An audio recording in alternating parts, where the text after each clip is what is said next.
Ungrit. Nëse teknologjia mund ndihmonte njerëzit të lundronin nëpër qeverisje, atëherë pse jo inteligjenca vetë të mos bëhej pjesë e qeverisë?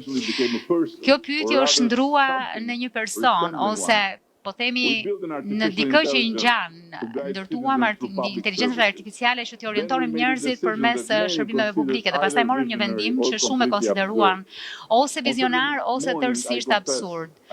Në fakt, disa herë mund t'ju rrëfej që ju përkisja të dy kampeve, i dham një fytyrë, një zë dhe një emër kësaj inteligjence, e quajtëm diella. Në shqipe, diella do të thotë diell. Dhe bëm diçka që asnjë qeveri nuk e ka bërë deri më tani.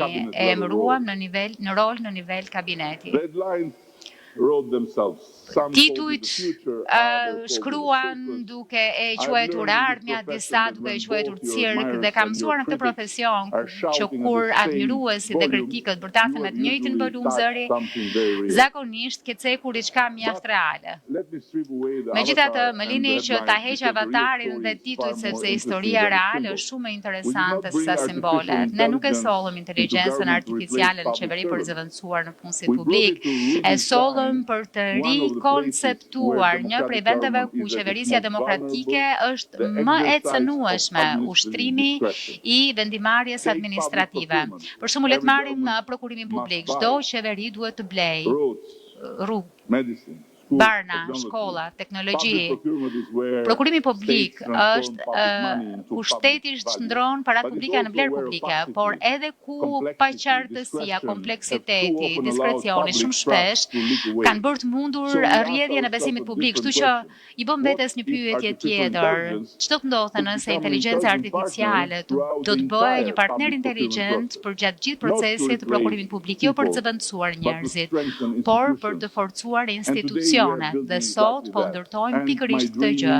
Ëndra ime është që ta finalizojmë dhe pastaj t'ia shesim Gjermanisë.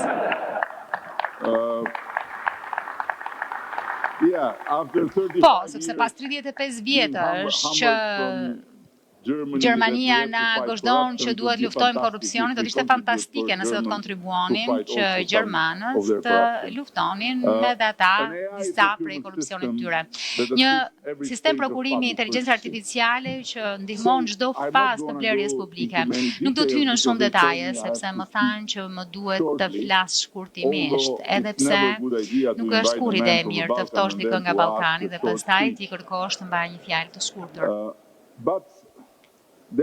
Megjithatë, ka diçka që më duhet ta theksoj. Demokracia nuk mund t'i delegohet një algoritmi. Gjykimi mbetet njerëzor, llogaridhënia mbetet njerëzore, përgjegjësia mbetet njerëzore. Ajo çfarë bën inteligjenca artificiale është diçka që është më e thjeshtë, por dhe shumë herë më e thellë.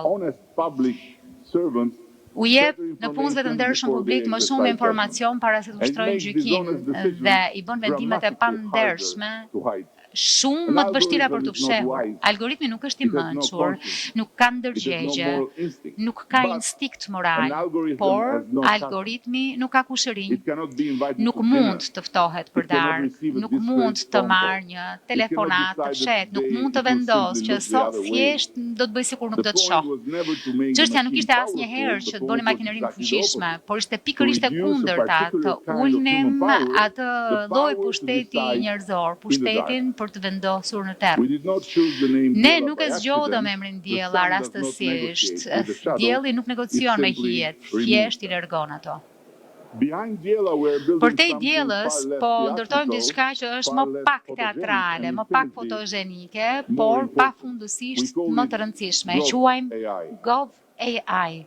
Nëse diella është fytyra e transformimit ton, GovAI është sistemi nervor, është shtresa e inteligjencës që në heshtje funksionon në institucionet e dukshme të shtetit, jo për t'i zëvendësuar ministrit, por për t'i lidhur ato, jo duke zëvendësuar në punësit publik, por duke amplifikuar kapacitetet e tyre. Mendojeni si një inteligjencë institucionale, një qeveri që mund të lexojë më shpejt se